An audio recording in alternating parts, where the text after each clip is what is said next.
How is everybody? Very good. Can you guys all hear me? I can hear you. All right. Hey. And could you guys hear an echo at all?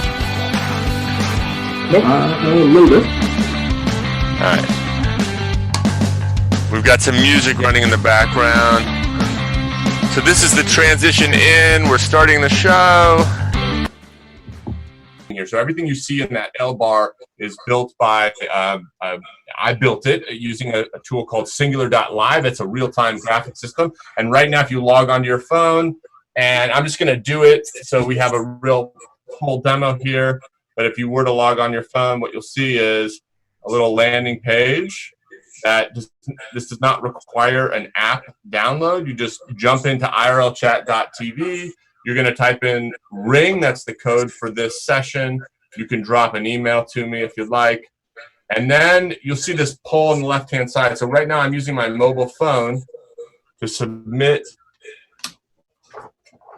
basically to submit votes. So what's your favorite part of IRL chat? Chatting, emojis, and then if you guys watch the screen on the YouTube, you'll see it starting to change. And the latency with YouTube is very low. So I'm going to type, I'm going to hit all of it right now. I'm going to press submit.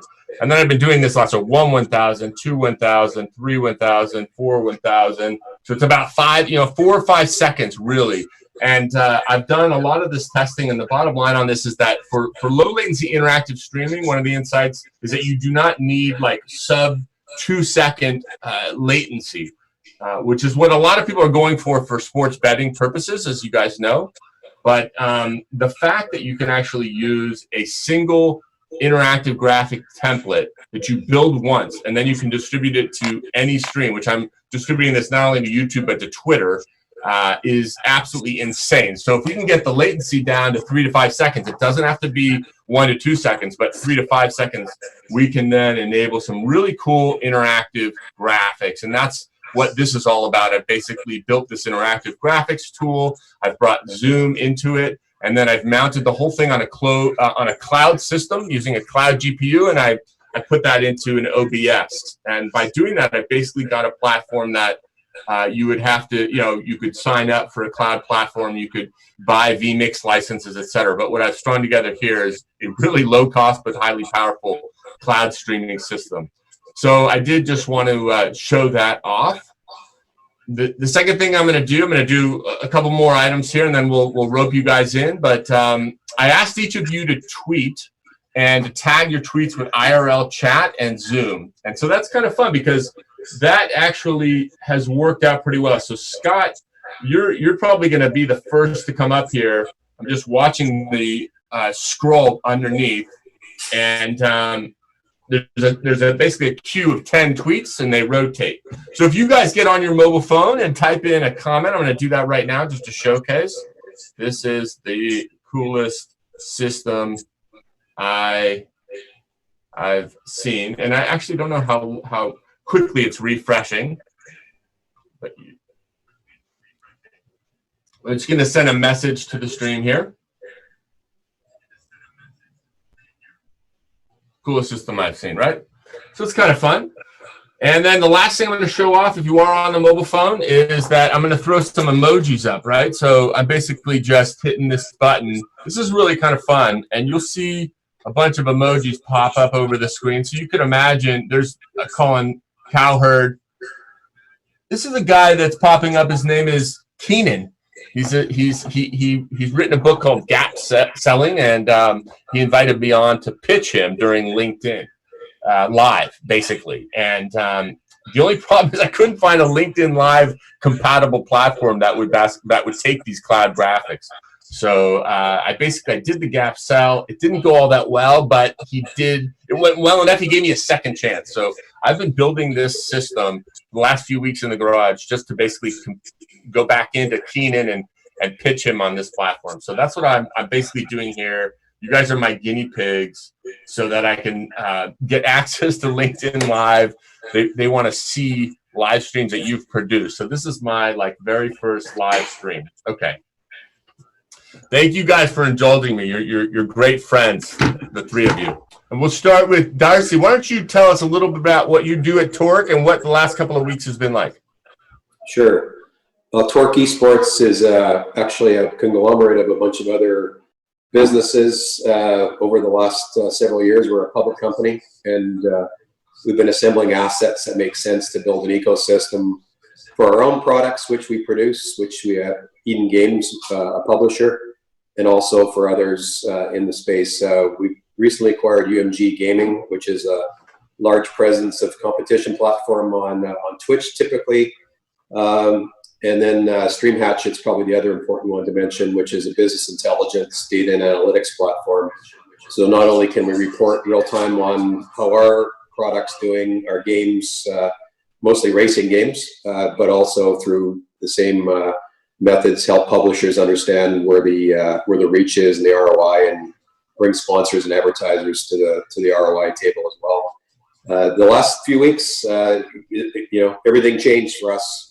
We were pushing roughly 30 hours a week of original programming in events and shows through UMG and Torque.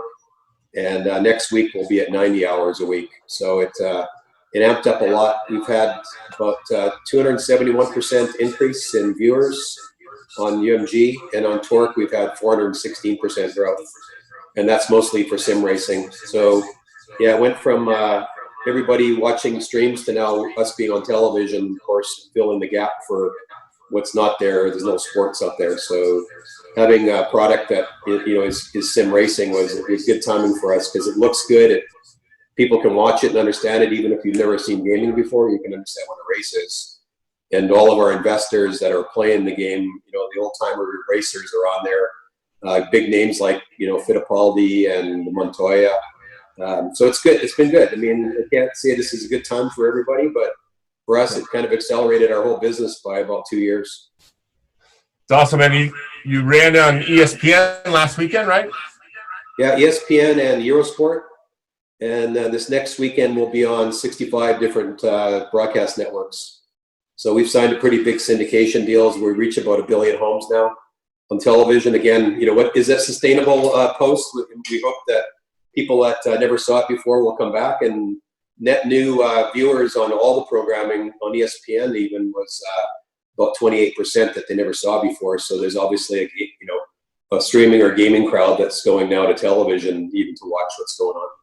And those insights are real time for us, because StreamHatchet gives us back real time insights on all that information. And we've become fast friends, and I'm an advisor to this company, Ball Street Trading. I'll just give a quick intro to Ball Street. I was doing a lot of investigation about different ways to gamify sports, looking at Fox Sports Bet and FanDuel, all of these different platforms popping up, even one-off games. Basically, a lot of teams are hiring sort of one-off gaming companies. I saw this Ball Street Trading app, and I tried it, and I tried it with a specific sort of way that I watch sports, which of course sometimes I sit down and watch the whole game, but sometimes I'm watching, especially a baseball game, I'm watching it in bits and pieces. It's sort of semi-live, right? I'm watching it, it's interesting, I'm moving, maybe a commercial or something else comes up, I go get distracted for 10 or 15 minutes, and then I come back to the game, see where it's at. And that was the context in which I pulled up the app and started playing for the college football championship game. I guess it was I can't remember exactly what the game was. Or no, was it the playoffs? I guess the Chiefs and the 49ers, maybe. Anyways, it was so much fun, and what was really fun about it is that unlike a typical sports bet where you make a bet and that's it and you see what happens. And unlike other in-game betting experiences where it's about like what's going to happen on this play, this is like a win view. Darcy, I know you're familiar with win view, for example. There's a lot of companies, Simple Bet, that are doing this kind of like what's going to happen next. What's the play? Predict the play that's going to happen next.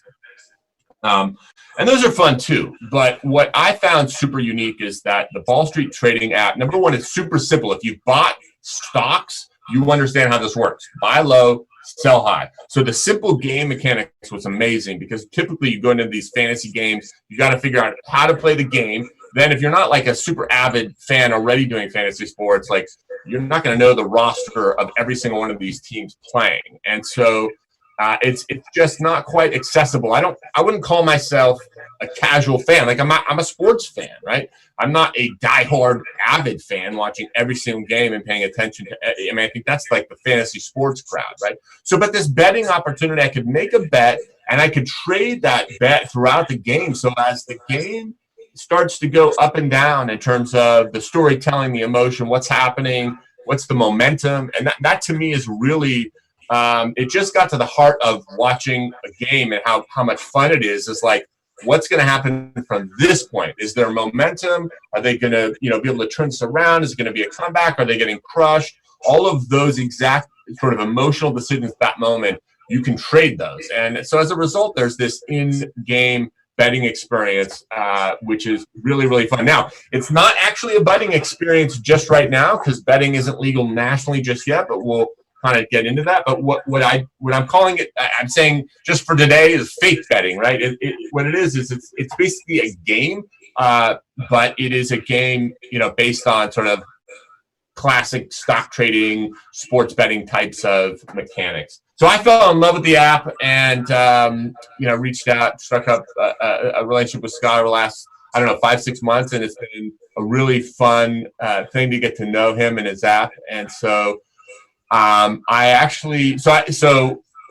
to let you say a few things, and then I'm going to transition into my next stage of this show, which is going to be a slide show, right? And I'm going to take some folks through, and we'll talk with you guys about these slides as I go through. And as I transition to that, I'm going to put up a video of Ball Street trading and how cool it is, and then we'll use that to transition like a pro into the slideshow. So Scott, take it away. You're on mute, by the way, just so you know. Yeah, so I mean, with Ball Street, our focus really is trying to get back to the core of what makes watching sports fun, and the interest really is trying to get the is one that was lacking from a conventional board perspective.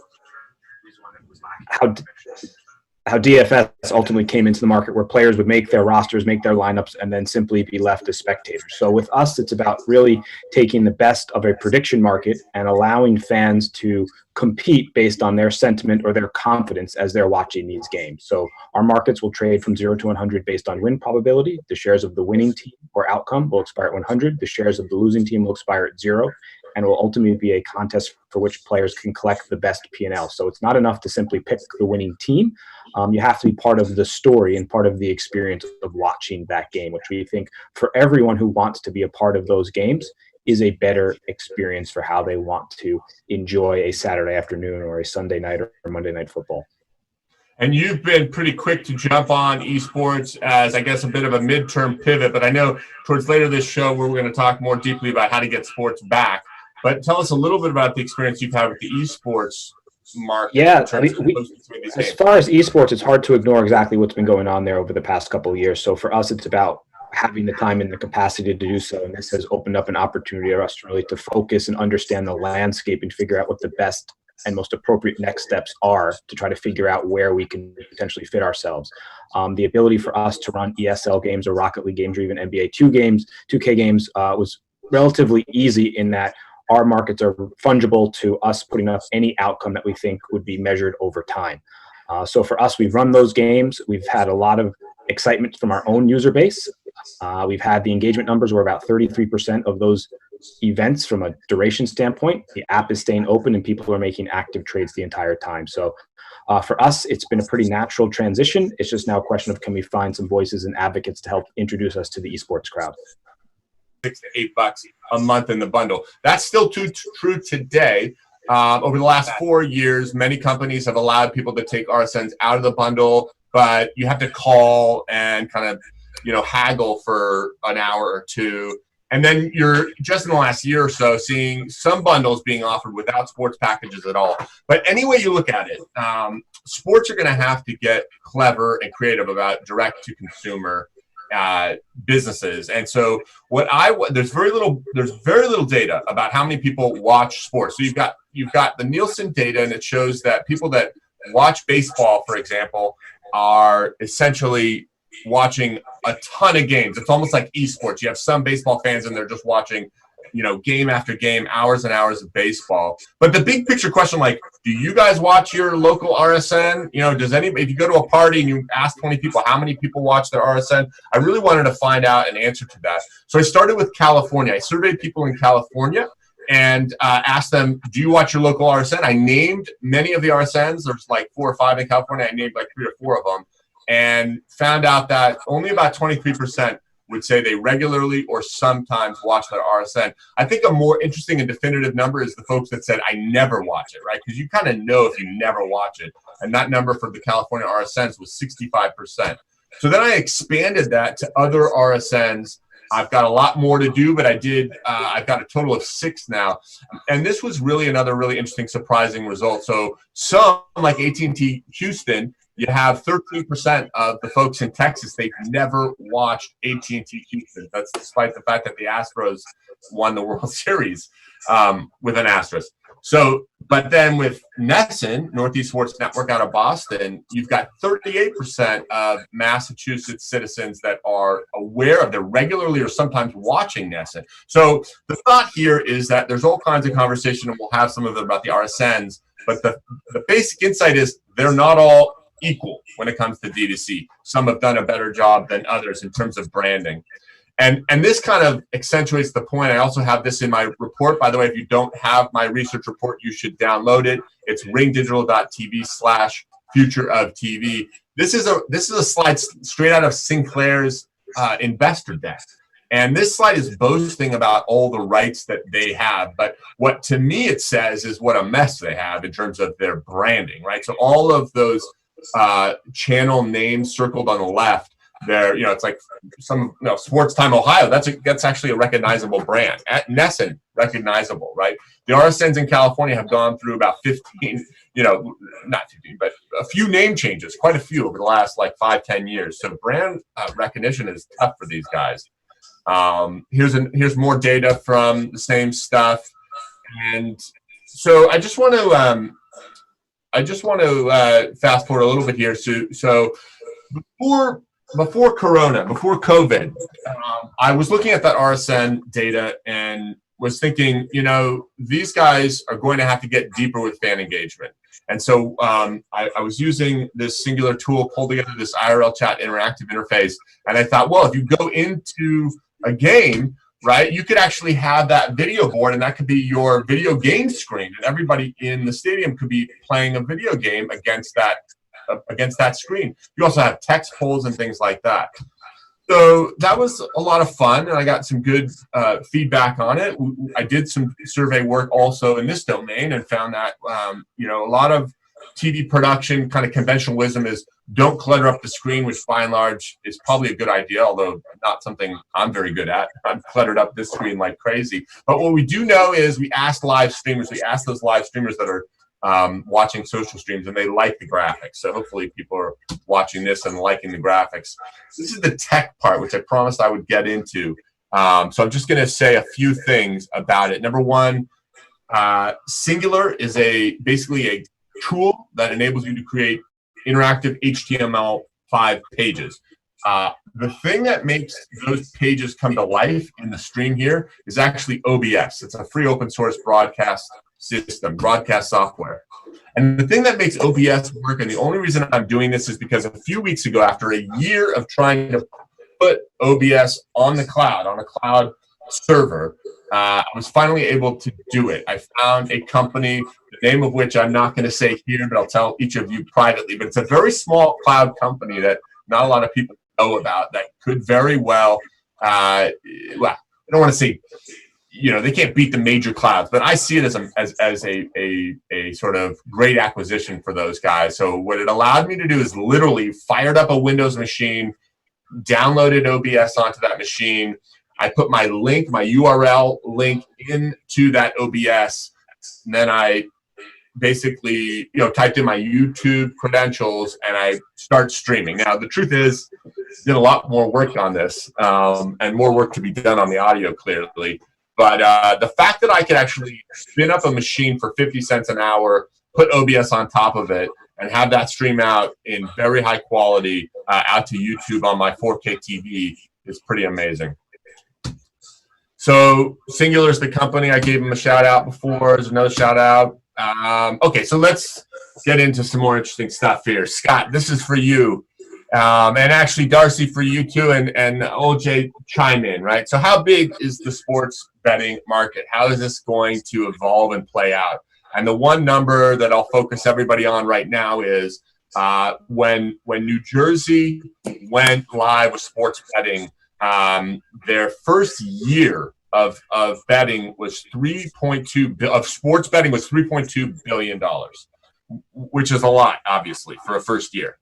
And so I used that and sort of extrapolated, that a little further. So, for example, Morgan Stanley has a couple of different predictions that are out here. One of them was like 16 billion. Another was, well, maybe it's just sports betting with mobile gaming legal that really causes, right, a lot of the revenue. So maybe it's just 7 billion, et cetera. So, Scott, teeing it up to you. How big is the sports betting market, the real money sports betting market?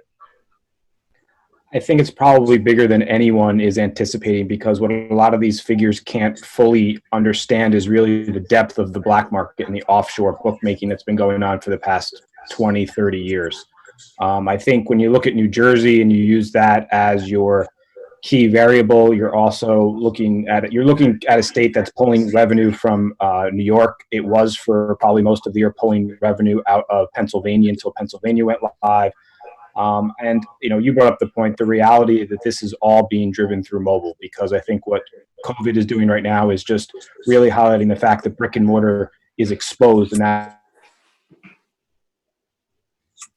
that's going to be able to thrive in this environment as we go forward. So, if Morgan Stanley wants to say that there's $7 billion of revenues that's going to come into the States, I would take the over on that all day. Right. And I've also confounded the timing of these things. I'm looking out at like a 10-year time rise or whatever. And so Morgan Stanley's forecast, their actual forecast is I think closer to, was it 16 billion? What do you think about this idea that people are throwing out, though, 150 billion of black market? I mean, is that a fair comparison?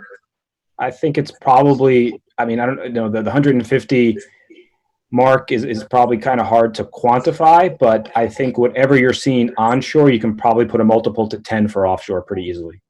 Yeah. It is put out by the American Gaming Association, so I don't know if that matters. All right, let's move forward. We're going to power through this. Let's see.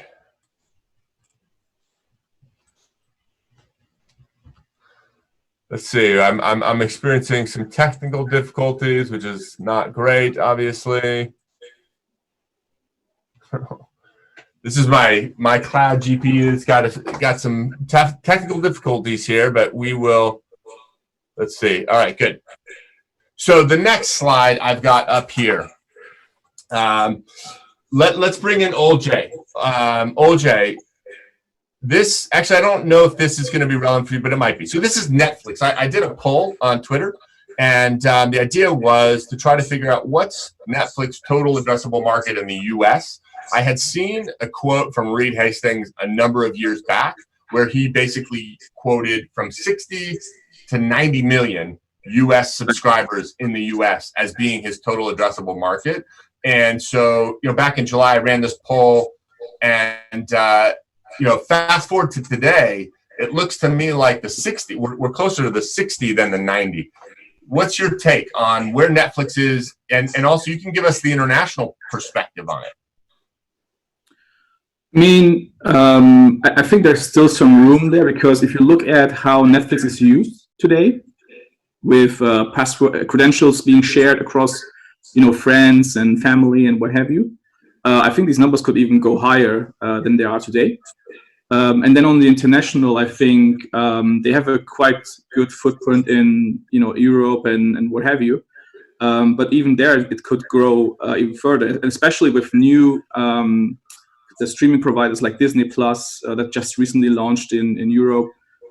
It's just getting accelerated, I think. And I'm not sure if they started cracking down on VPNs and password sharing and what have you.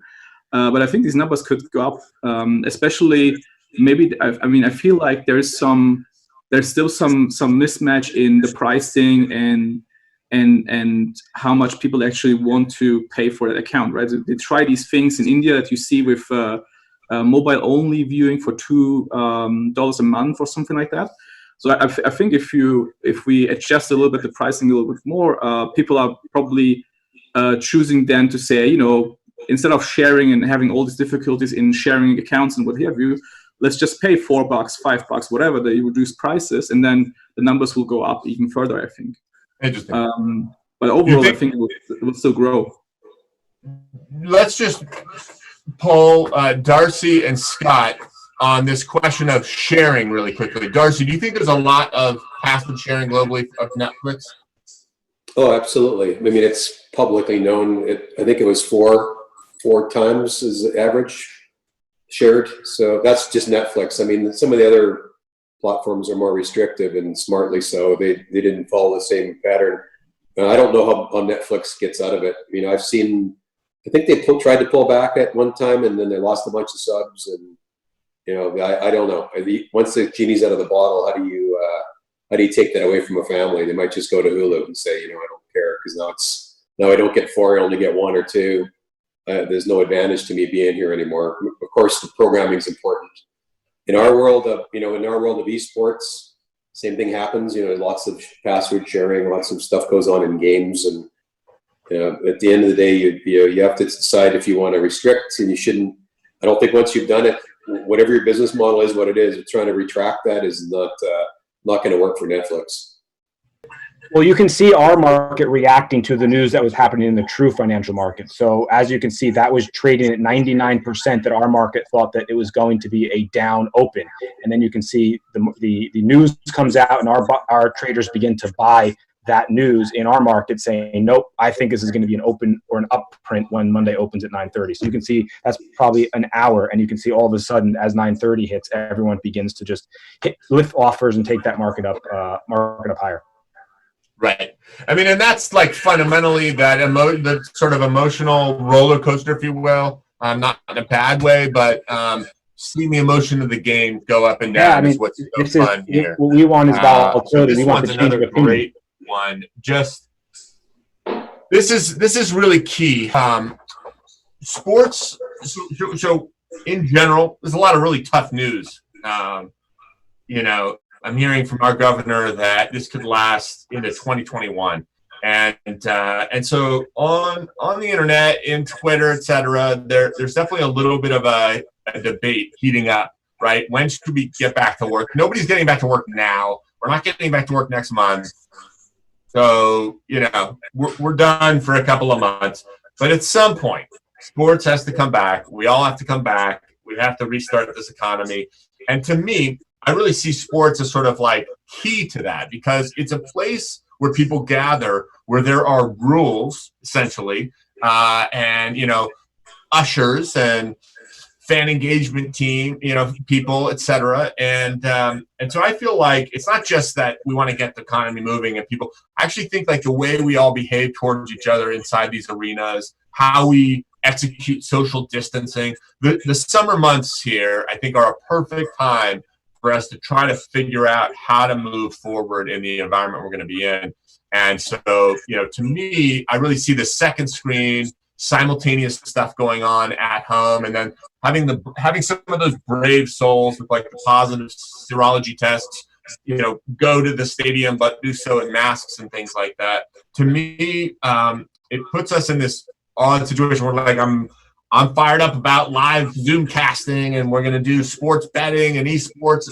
There's all this stuff, and I don't mean to dismiss how serious this is. And I'm not trying to get. I don't want to sort of encourage us to get back to sports for the money or anything like that. I just think that sports is the right structure, right? It provides the right infrastructure, the right organizational structure, and cultural kind of I guess guide points, guide rails, etc. that can actually get us back to normalcy. So that's kind of my quick soapbox there on getting back to normal. Who wants to take that? Scott, you want to give us some thoughts?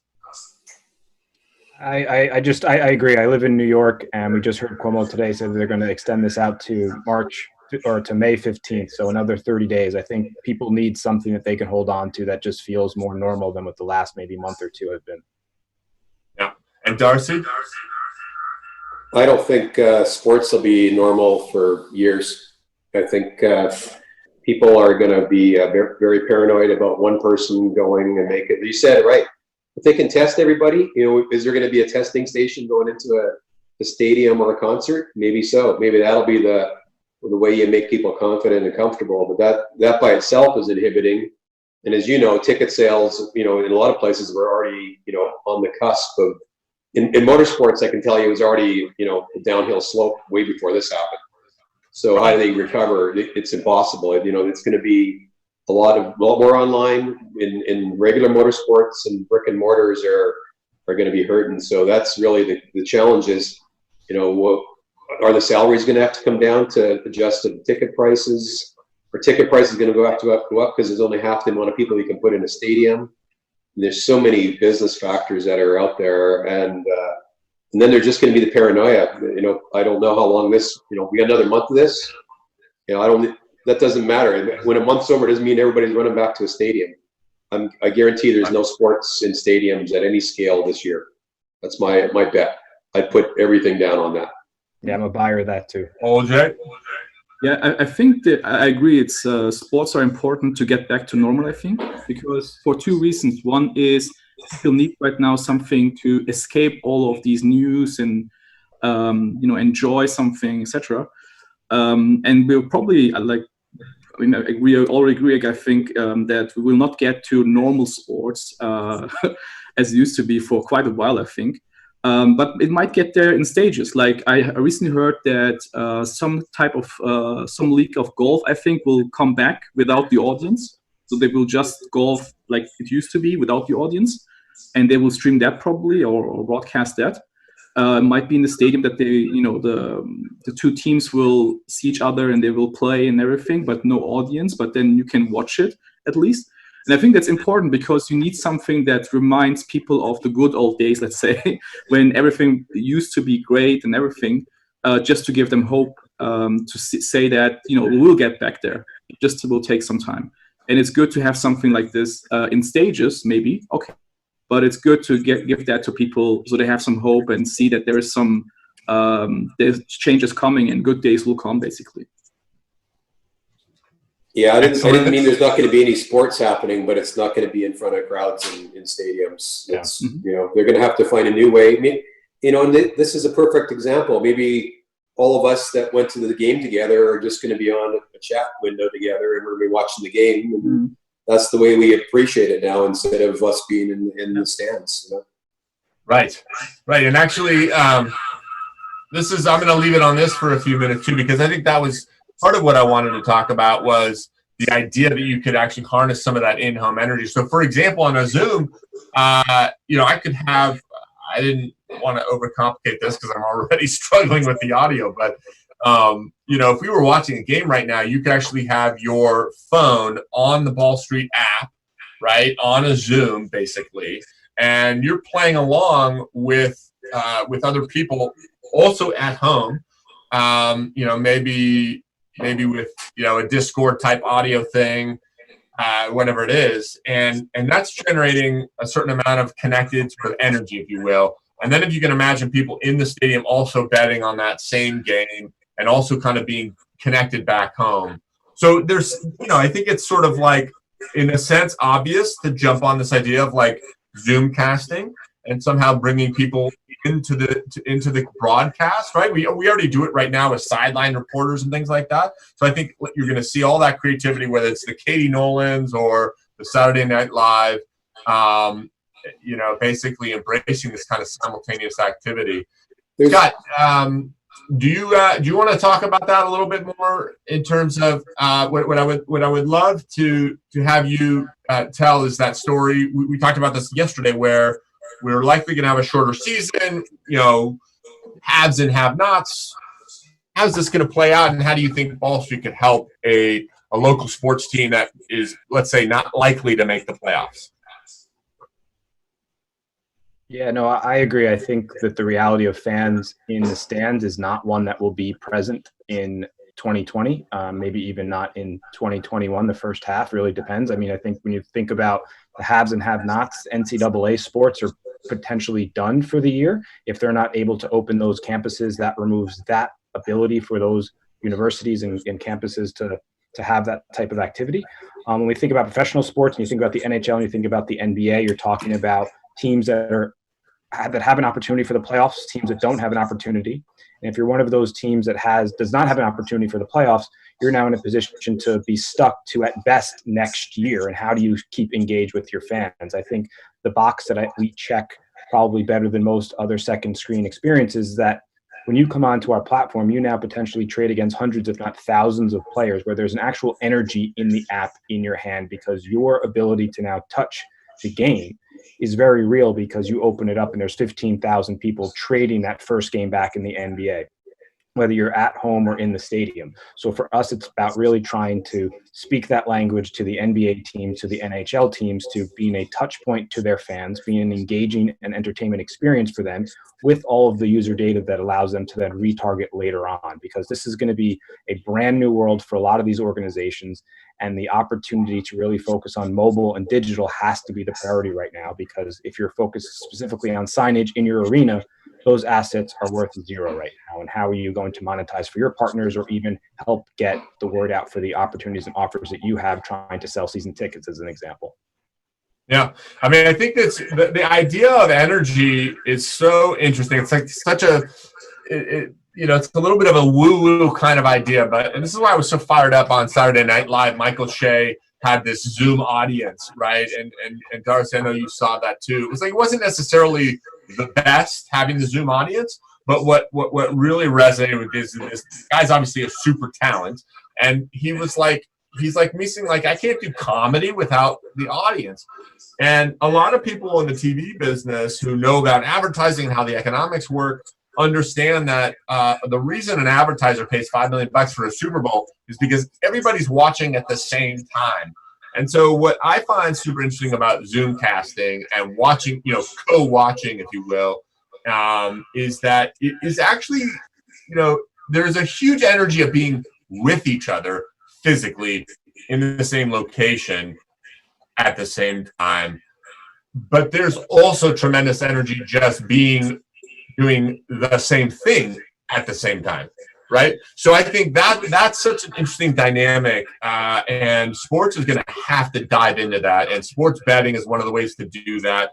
Also, I think what's awesome is the idea, and I think you made one of your NBA 2K games, I think you ran one of these games, right, Scott, where it was Kevin Durant against, I forget who, but they're playing video games against each other, right? Yeah, it was the very first game of the 2K tournament that they ran on ESPN, and it was Durant versus Derrick Jones Jr. And the concept of it was great, and I think there's a lot of really upside to doing content like that. I admittedly, from a sports perspective, I don't know that anyone's gotten it right, because with the NBA stuff, you had leaks of all of the outcomes, and admittedly, watching it past 10 minutes, it got pretty boring, because if the two guys aren't compelling, are you really just watching two guys play video games? And there needs to be an underlying story. There needs to be something episodic about it. You need to pull people in to more than just literally trying to simulate a basketball game. Yeah, exactly right. And Darcy, you're probably seeing some of that too, yeah? There's also one more point to what you just said, Brian, about the dynamics of being physically in the stadium.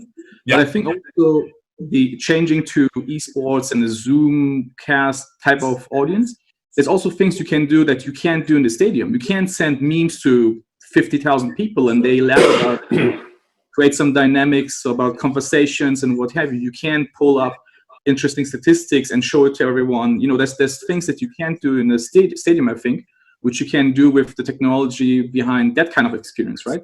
So there's it's more like it's not like a subset of the experience. I think it's more a transforming experience.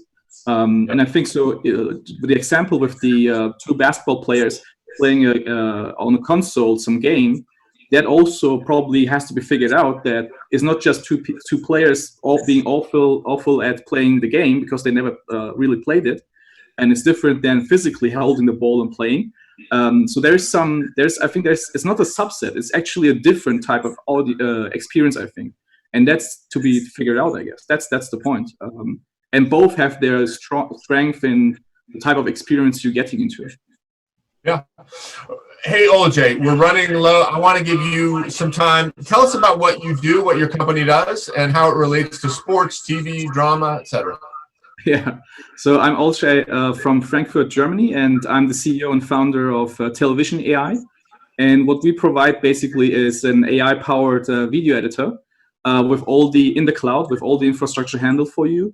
And how it connects to sports is basically that when you upload a sports, let's say like soccer match, for example, we detect, the people, the emotions, the goals, the moments, and what have you, and then we can automate a lot of the clipping and all these kind of things, but also give you some sort of coaching through AI to help people that are not like super experts in Adobe Premiere or cutting, that material.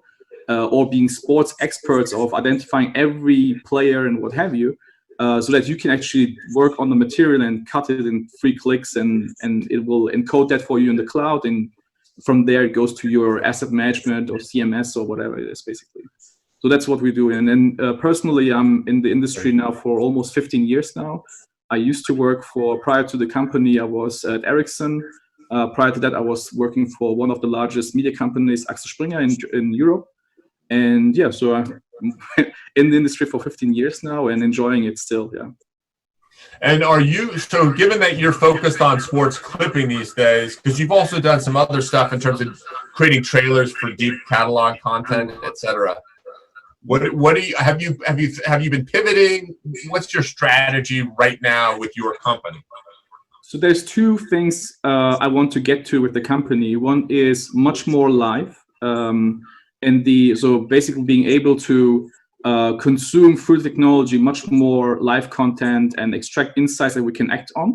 Like let's take eSports. It might be some sports that you actually really like, NBA 2K or whatever it is, or it might be some some shooting game or whatever it is. Basically, to identify moments in there by looking at through computer vision and machine learning to identify actually series of events happening that might lead to something, and predicting that, and then warning the audience, hey, there's a moment that will come up, or these kind of things. So one is much more live, because that's where it's going, I think.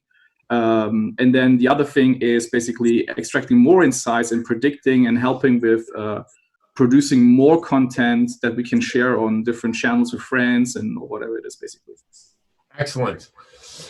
Okay, well, we're nearing the end, guys. You've been patient with me. I really appreciate it. Any other comments that you guys have that you want to talk about before we sign off? I think you guys hit a lot of good points. We didn't talk generational, which is obvious, but the way people are already consuming sports has already been different. And if you've been to a concert or a sports, you look over to your neighbor and he's my age and he's watching intently on the field. You look over to the next and the kids aren't even looking at anything except their phones. So they're already engaging outside of the environment, which is all their friends. Same things happen at concerts. They don't even watch the concert. They're looking at the concert through their phone. So I think there's some behavior stuff that's already there. We just have to figure out how to make new experiences that embraces that and brings those audiences in. Fan engagement, like what Ball Street does and what we do. There's some great fan engagement things, and it's going to be a new world. So if we just sit here and think it's going to be like it was, that's the dead end. And I think a lot of people are coming to that realization, sooner than later.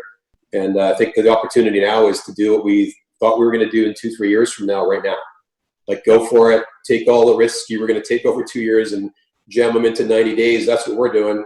We're not, we looked at and said, stop everything and just do this and produce more programming that's going to be consumed online, data-driven experiences like your other guest said. I mean, we love that. We've always been doing that in the real world. So it's just time for us to ramp it up. And, when we come out of this, we'll see where we're at.